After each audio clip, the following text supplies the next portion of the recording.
The following step-by-step guide was created using Visla's Screen Step Recorder. Welcome. In this guide, you'll learn how to personalize your Mac by changing the wallpaper.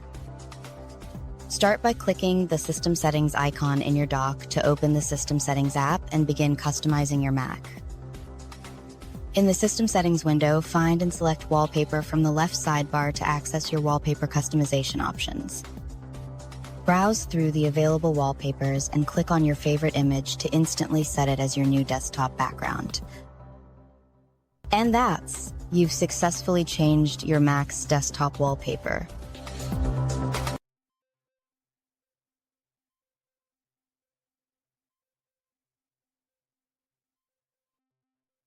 The following how-to guide was created using TechSmith Snagit.